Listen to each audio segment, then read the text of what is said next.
The Geopolitics and Empire podcast is joined by Bill Ottman, who is the co-creator and CEO of the alternative open source social media and networking platform Minds at Minds.com. We'll be talking about big tech, censorship, the social media and crypto space, and his thoughts on where America is headed. Thanks for coming on the podcast, Bill.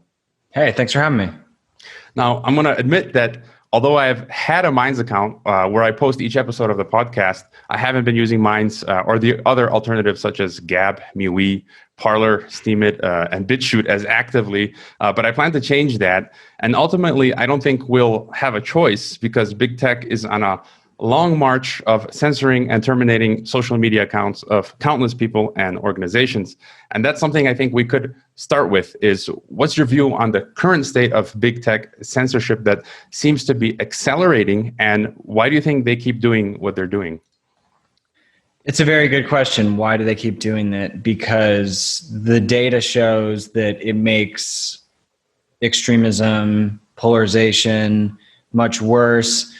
You know, it's very clear to them that they're alienating a whole side of the world. I mean, a whole ideology. I mean, well, the targeting does seem to be affecting conservatives more so, but as we just saw a couple of days ago, Facebook banned like many far left accounts, which in some ways makes their policy more consistent, but their policies are still just totally indecipherable. And so I feel like the big platforms are stuck.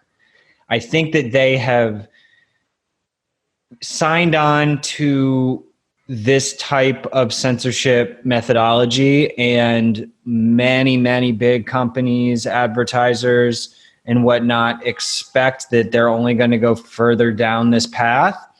And to reverse course, while I would argue would be smarter for them in the long run, it's, you know, it alienates less people, and it actually makes the problems on the internet much more likely to be fixed.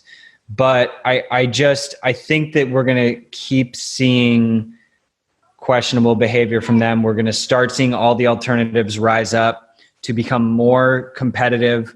We're going to get better features. We're going to be functionally competitive. We're going to have more critical mass.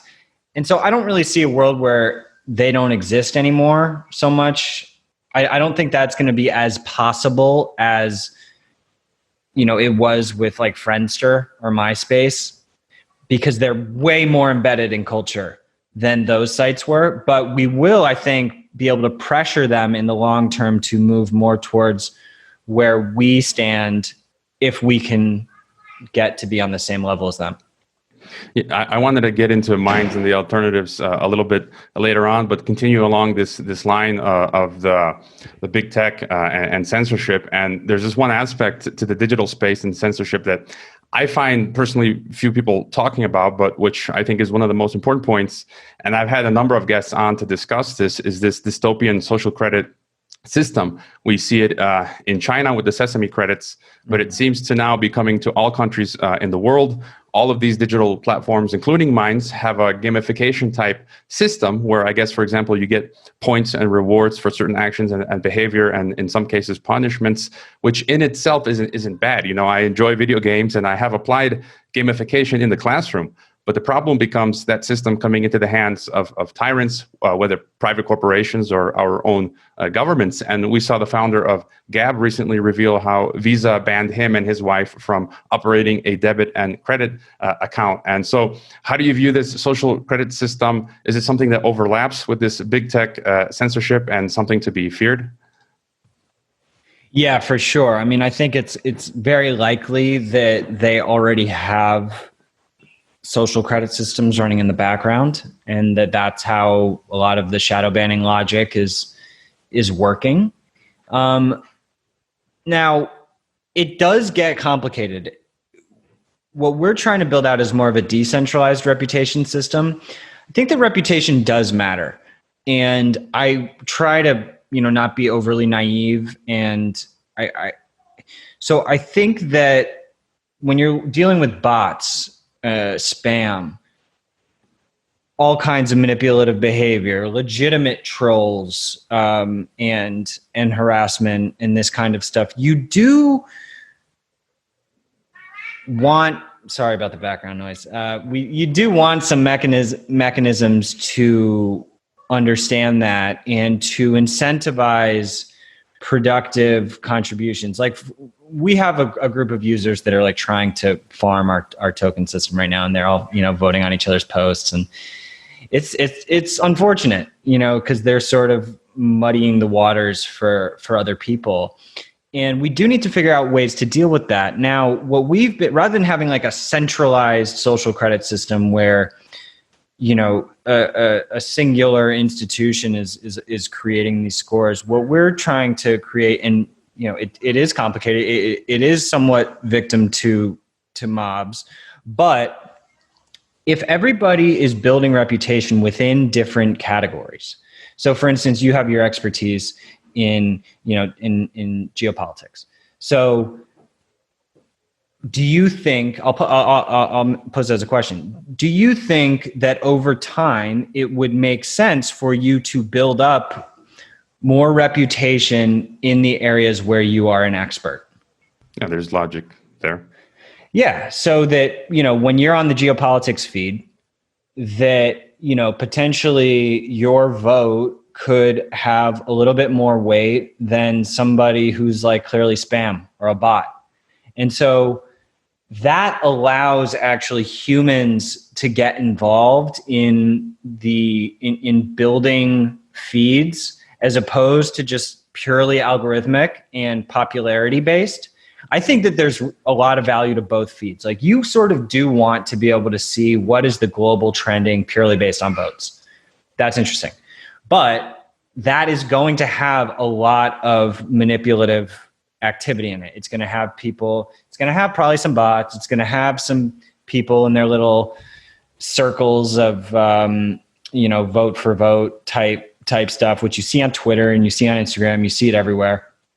And so if you could also have a feed that was built around people who have expertise in different categories, and they built up that reputation over time, and different people, the community was voting on them and giving them that reputation. I think that, so that's not us deciding, hey, each user has this score. That's actually the community deciding. And we would want to build in mechanisms to prevent against mobs. And you can also build in decayed voting power so that mobs can't, just systematically go around and engage in this type of stuff. But so you want room for error. But I do think that is a really interesting model, especially when you're dealing with people who have hot takes on stuff that they just don't know anything about. And incentivizing, it's all about incentives. So bringing in game theory, bringing in tokens, gamification has been amazing. People love it. But you do have, like, right now we're really rewarding for engagement. So if you get a lot of votes and shares and comments and you make referrals to the network, we're rewarding tokens for that. And that's great. We're not going to get rid of that. But bringing in something that's a little bit more productive to the community, like rewarding people for helping curate content into different tags, and helping with these types of organizational jobs is and finding spam and finding manipulative posts. And so no central authority would be deciding what is true or false, but the community would be more involved. Mm-hmm. And I had another question which you touched on, which is this problem of both users of social media and the creators of social media platforms such as yourself. For example, I get private messages, emails, podcast reviews, social media comments calling me left-wing radical, right-wing extremist, conspiracy theorist, Russian propaganda, and so on. Right. And I'm certain some are from extremely ideological people, and I wouldn't doubt that others are from actual government trolls. Wired has written about the 77th Brigade of British intelligence, whose job is to go online and troll people criticizing the government. And you and Minds have also gotten falsely slandered. And do we just take it on the chin? How do users and alternative platforms best deal with this? I guess it would be kind of related to the reputation score you touched on. Oh, well, absolutely. I mean, first, bringing in a decentralized reputation system, like what I was just talking about, it definitely inhibits the power of these troll farms and troll operations to go and manipulate information. I think that the slander about Nazis and far left, far right is really, I think it's like the last sad cry of ideologues who just aren't really looking at the empirical evidence around what they're even talking about. So yeah, like actually a lot of our press is great. Like we just had great coverage by The Economist. We got a good mention in the New York Times. We do in Wall Street Journal. We have received overall really great coverage because I think that we are really careful about maintaining neutrality with regards to our marketing. And, we're not from the top down endorsing left or right views, which some alternative networks do fall into, I would argue. And, I think they have the right to do that. That's fine. But, for them to get more backlash because they're retweeting, a ton of conservative content. And so like, what do you really expect the left-wing media? I mean, I still don't think that they should go around slandering and trying to deplatform. But if you take a stance in a leadership position at a network, that's just expected that there's going to be a reaction to that. So, but I guess the point I was trying to make is that you will never change a Nazi's mind if you ban them. So the number of radical users that media companies have transformed is zero. I mean, they go and call out Facebook, they call out Instagram, Twitter, they call out everyone for having controversial content. And they pressure a lot of people to take down. Vice did find a couple of actual, accounts that were sort of advocating violence. So we did take some accounts down that they spoke about, which is because we don't allow that, but for true threats of violence. But we do allow extreme ideology that's nonviolent because the only way you will ever change those people is if you give them a platform. And I'm not even expecting to change anybody, but we are, working on a deradicalization initiative, and it bridges into mental health as well. Like, you can't just ban people for having these ideas. And it's going to make the world and the internet a much worse place if we just keep banning it. And everyone's just going to go to another platform. It's really not looking at network dynamics. And so all the writers of these pieces have really not looked at the research around it. And they're going to be embarrassed eventually because the research is going to overwhelmingly show that ideological transformation only occurs in open forums where civil discourse can unfold. So that's what we're trying to build, and it is working. And we're partnered with really cool people like Daryl Davis, Parallel Networks, different deradicalization initiatives, mental health groups. And imagine if 50,000 Facebook mods were actually out there trying to talk to people as opposed to just going around banning everybody. Like what would actually be making the world a better place? Yeah, I would totally agree. And we've seen that in the past examples of, nonviolent civil action from Martin Luther King and Gandhi, and so on. And speaking of, ideological extremism, I did want to get your thoughts briefly on what you see happening in the U.S., this breakdown of society and order, and this push by this radical, I don't know what you call it, Jacobin left-wing movement at the moment that is using cancel culture to unperson individuals, organizations, as well as literally burning down businesses and entire cities. It seems to be, working in some aspects with big tech and online censorship. So what do you make of, the riots we're witnessing from Portland to Wisconsin and the threat that this movement poses in leading to a violent political conclusion in America?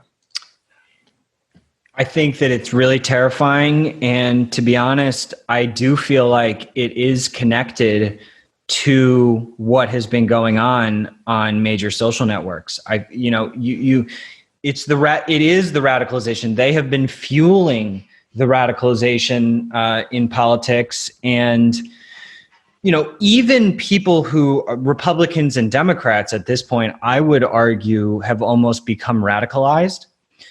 So, family members can't have conversations anymore. They are disowning each other. No one wants to talk. Everyone is so emotional. There's no room for any freedom to disagree and, just love each other and have compassion for people who have other ideas. That's out the window. And so we're seeing this like manifestation of, toxic online culture in the real world. Things are getting violent. And I mean, I just feel like there's a little bit of a tone deafness happening. Like I saw this article out of The Intercept a couple days ago where, and it was talking about how all these far left accounts had been taken down from YouTube or Facebook because of, the Antifa, and maybe it was related to violence or something around those lines. And, they were just acting like surprised and acting as if their violence was more justified than, the Nazi violence. And, far right extremists have had this number of deaths and far left have only had this number of deaths. And even if that number is true, which it may be, there may be more far right, recent far right associated murders. I haven't dug into that, but I'm willing to accept that that's possible. Murder is murder. So, and there's no such, like, getting into this whole like justified murder scenario where, our murder is good murder, our riots are good riots. I think that that's not the place that we want to be. we all want to be on the nonviolent train. And so oddly, we have attracted a pretty large progressive user base. And so, we have really cool progressive people like, Lee Camp, Abby Martin, David Pakman, those types of progressives who, they have their heads on their shoulders.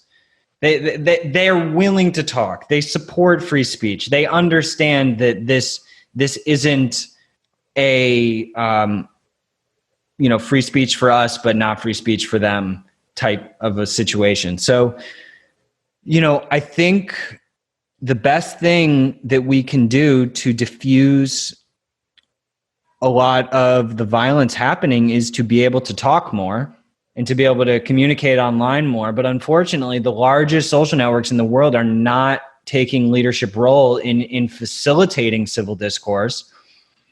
Why aren't Google and Twitter and Facebook, featuring dialogue between a lot of the top intellectuals on across the spectrum, bringing in, having honest conversations. I think this is why podcasting is blowing up, having conversations like the ones you have, and, the place where you're seeing the real conversations happen are on these podcasts.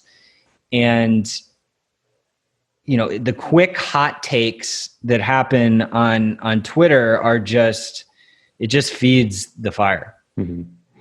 And, I wanted to go back to look at now minds in the rising social media alternatives, going back to my first point, that there's this problem where 95% of the people we know are stuck on the big tech plantation, and it's nearly impossible to get them to alternative platforms. Even something as simple as, me asking my friends and family to switch from WhatsApp to Telegram or Signal.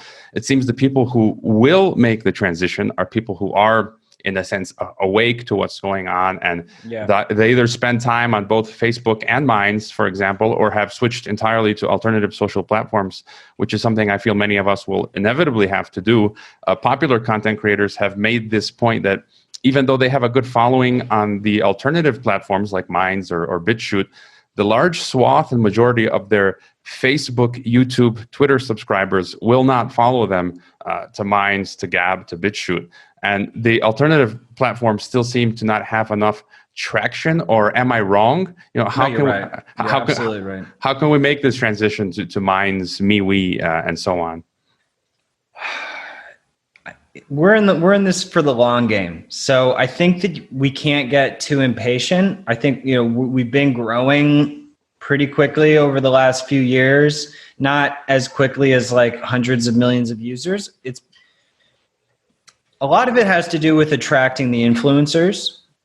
So I think we need to focus on getting the influencers to move. And then once enough of the influencers move, there will be reason for more, just casual users to move over. And it's not an easy thing, because the other problem is that because we allow a full spectrum of content, a First Amendment based content policy, sometimes, people end up seeing things that they might disagree with, which, could never have that happen. That would be way too scary.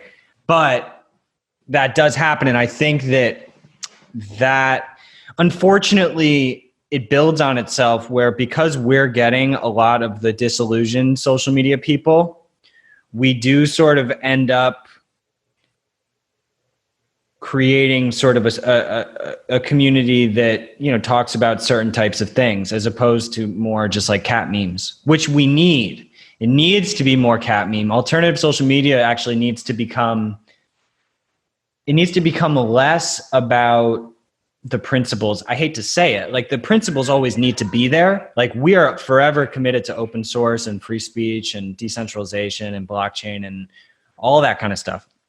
But it needs to be easy. It needs to be as easy as big tech. And it's also doubly hard for us to grow because we're not willing to spy on people to grow. So it would be so easy for us to just reach in everybody's contact book and then, spam everybody. And that's how big tech grew. So the problem is doubly hard because not only is everybody already there on the big tech sites, but we're not going to spy on people. We have some more controversial content, which makes some people more uncomfortable. So the challenges are very clear. But I think a lot of it has to do with contextualizing the experience of seeing something that is controversial. Making it clear to a user that, listen, like, is this controversial to you? Why? And what is actually going to make the world a better place in terms of your reaction to this content? Simply leaving or, trying to get it banned, assuming it's legal, is really just taking us down the same path that we've been on, and it's not really helping. And that's why this compassion-based approach that Daryl really spearheads is so key. And I think that whether you're just a Republican getting triggered by a Democrat or the other way around, or, you're actually seeing some extreme content of, a racist or whatnot, you have to ask yourself, am I coming from a place of compassion with regards to the social interaction? And, going down the rabbit hole of engaging with people with extreme ideology, that's not something that everybody wants to do, and it's not something everyone needs to do. But I think it's something that more people should be willing to do. At the minimum, be willing to strike up a conversation with someone who's a Republican if you're a Democrat, or the other way around. And if that's your context going into a network, I think things could start to change, because as opposed to seeing it and saying, oh, that, I disagree with them, so, unfollow. It should be like, I want to follow stuff that I disagree with. So you're saying more cat memes. All right. No, but I agree with you. It's like, and I think it takes a certain amount of maturity. I don't know what you call it, but I have some examples. Yeah. Right. Yeah, like I have a number of friends, let's say on Facebook, dear friends and family that are the opposite ideological view of mine. And I'll see them post something and I'll put a comment where I want to have an open, friendly discussion. I disagree with you on this, and this is why, and then allow them to respond. And then usually I have like one or two people on my feed that are just attacking me. They have the polar opposite view, and they're just viciously attacking me. And that's that violent aspect that we want to avoid. We want to have a dialogue. And I wanted to end on a more positive note and hear more about where is your platform Minds headed in the near future. What positive developments do you see in terms of, as well as the crypto space, because you guys, I think, are using Ethereum. So what positive developments you see in terms of crypto and social media in the future, both alternative social media and big tech? Yeah, for sure. I mean, look, there's plenty bad happening, but the good news is that the alternatives are growing.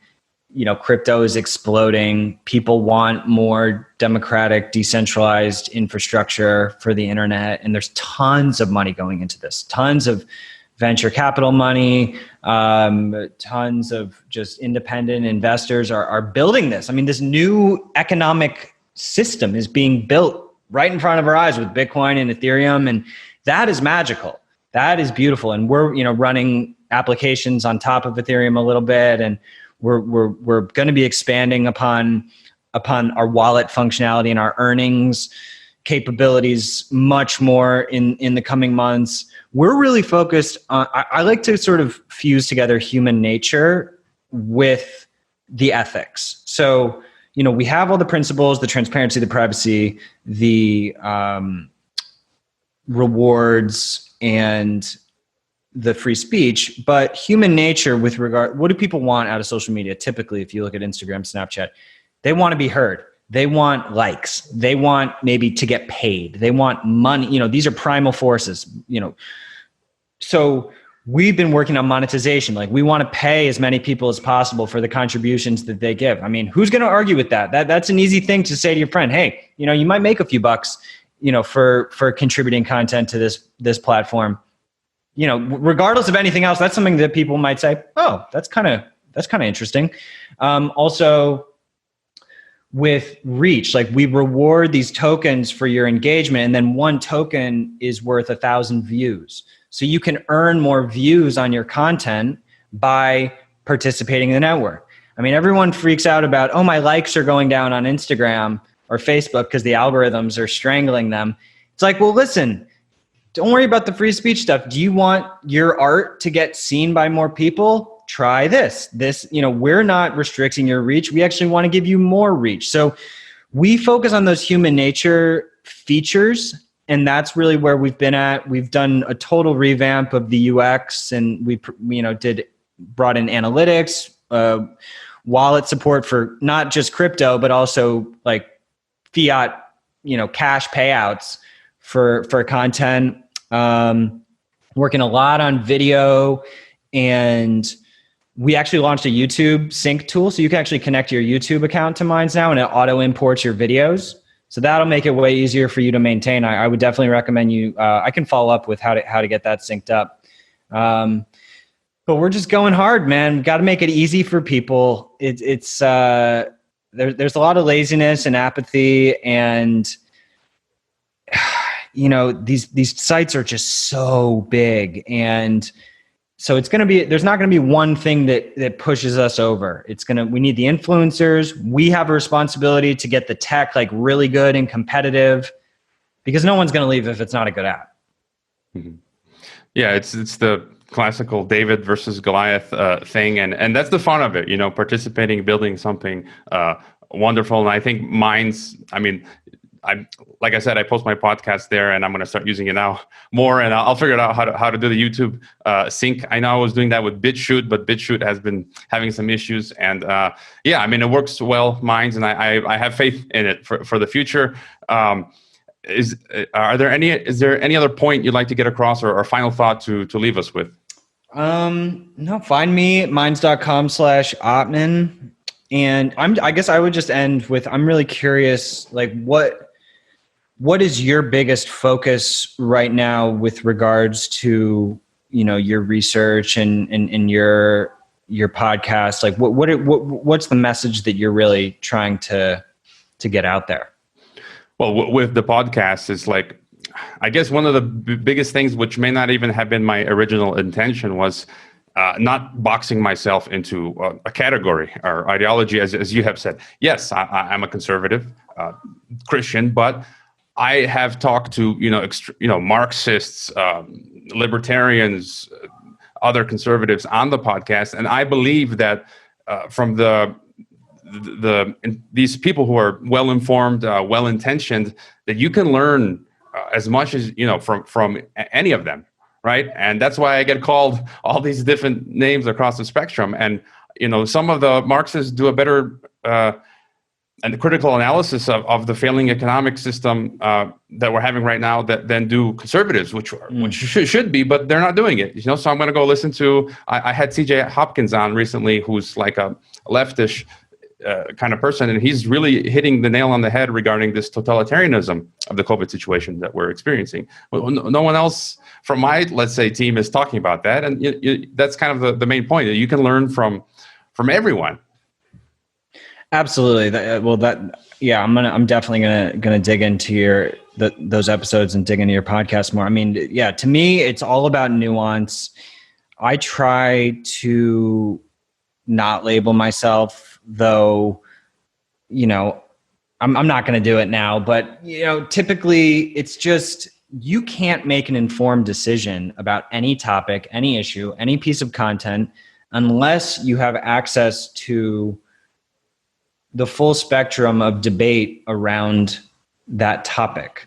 So, if you look at the way that the big networks are approaching like fact checking and whatnot, it's just like, it's very clearly just sort of an amalgamation of mainstream views about, or a bunch of think tanks, what they say about a certain issue, as opposed to not even necessarily saying what's true or false, but letting the data show what it shows. And so you can still have, voting mechanisms and citation mechanisms. And like I was talking about with decentralized reputation and enabling experts to weigh in a way that can be fairly displayed across the political spectrum. But I think that we need to not be afraid of what the data is going to show us. And I think that there is a lot of fear on that, because look, it makes you uncomfortable. Social media can radicalize people. It is also the only way to de-radicalize people if they're online. So that's really the net. Our best bet at calming down all of this polarization is to grow platforms or transform platforms into being willing to facilitate civil discourse. And yeah, we're going to be releasing a white paper on it soon. I'll give sort of a little bit of inside info. A de-radicalization expert that I've been talking to, who we're partnering up with, has been talking to these departments at YouTube and Facebook, and they know exactly what is going on. They know that they're fueling the polarization. They know that banning all of this content is contributing significantly to the problem, but that can't necessarily overpower their PR priorities. And because they would take a PR hit is the problem, because so many people they don't care about the data. They just want the content gone. And that's a very powerful force in the media landscape right now that we just need to battle against. And ultimately, I'm just optimistic because data is on our side.